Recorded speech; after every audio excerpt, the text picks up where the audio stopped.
اللہ کی رحمت جوش میں ہے. اپنی اولاد کو، اپنے ماں باپ کو، ان تمام سب مل کر اللہ کی رضا کی کوشش کریے. اللہ کی رحمت جوش میں ہے. نہیں معلوم کہ آئندہ سال ہم کتنے لوگ زندہ رہیں گے.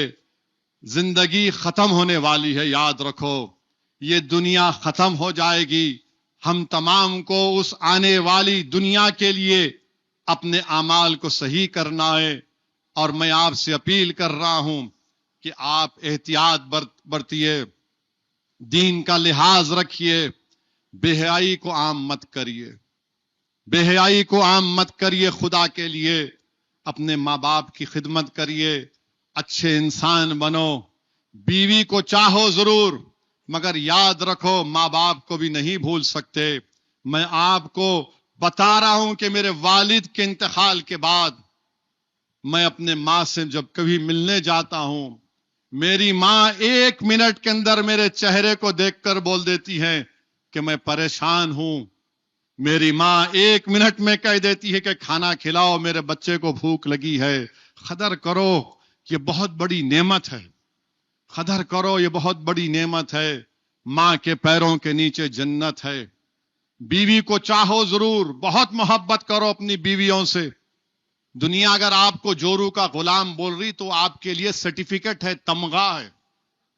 وہ تمغہ ہے، یاد رکھو.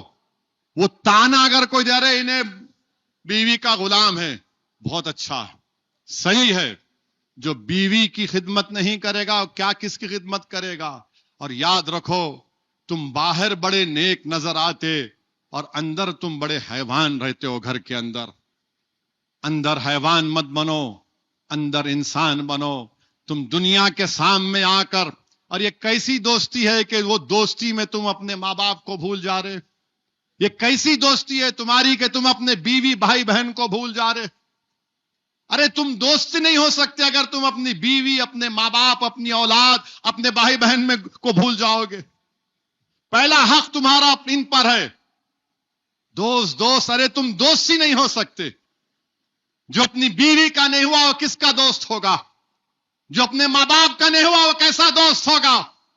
جو اپنی اولاد کے قریب نہیں ہوا وہ دوست کے کیا قریب ہوگا؟ بڑے قریب رہتے. اوہ بعد میں کھروچے تو معلوم ہوتا حضرت کیا کرتے گھر میں. بہت سے چیزوں کو میں جانتا ہوں اور ہم بتانا چاہ رہے. یہ یونیفارمز، ایک 5 منٹ لوں گا، آپ سننے تیار ہیں؟ یہ یونیفارم سول کوڈ کا شوشہ شروع ہو گیا. یونیفارم سول کوڈ کی بات کرنے والوں، یہ یاد رکھو اسلام میں شادی نکاح ایک کانٹریکٹ ہے، جنم کا ساتھ نہیں ہے. کانٹریکٹ ہے، جنم کا ساتھ نہیں ہے. نے عورتوں کو حق ملنا. اچھا کیا ملنا؟ مہر کون دیتے؟ ہم دیتے. مہر دینا پڑتا. بیوی کمائی تو اس میں شوہر کا کوئی حق نہیں ہے. بیوی کمائی تو شوہر کا حق نہیں ہے. اور بیوی کماری بھی تو تم عید کے کپڑے خریدنا. بیوی گھر میں ہے. سپریم کورٹ کا ججمنٹ ہے ہندو دھرم میں اگر کوئی اپنے ساس سسرے کی خدمت نہیں کری، ان کے ساتھ نہیں رہتی، وہ کرولٹی ہے. کرولٹی ہے وہ. اسلام کیا بولتا؟ تمہاری ذمہ داری نہیں ہے، تم بہو ہے، گھر کی نوکرانی نہیں ہے. ماں باپ کی ذمہ داری بیٹے کی ہے. ماں باپ کی ذمہ داری بیٹے کی ہے. اور پھر لوگ بولتے یو سی سی. اب مجھے معلوم ہمارے ایک 3-4 لوگ فون کر کے بولیں گے آپ کو کیا ضرورت تھی بولنے کے؟ یہ ہماری بیوی تقریر سن کے بولتی میں نہیں کرتی خدمت. فون کرتے 3-4 لوگ ہیں. آپ کی مردانگی کو تکلیف ہو رہی تو ہونا تکلیف، وہ مردانگی نہیں ہے، بزدلی ہے. آپ دیکھیے جو یو سی سی کی بات کرتے اسپیشل میرج ایکٹ ہے، یو سی سی ہے، انڈین سکسیشن ایکٹ ہے، جوونائل جسٹس ایکٹ ہے اڈاپشن کے لیے، ڈومیسٹک وائلنس ہے، 125 C R P C F B N double S ہے. اب آپ دیکھیے اگر یو سی سی کی آپ بات کریں گے تو اسپیشل میرج ایکٹ 21A ہے،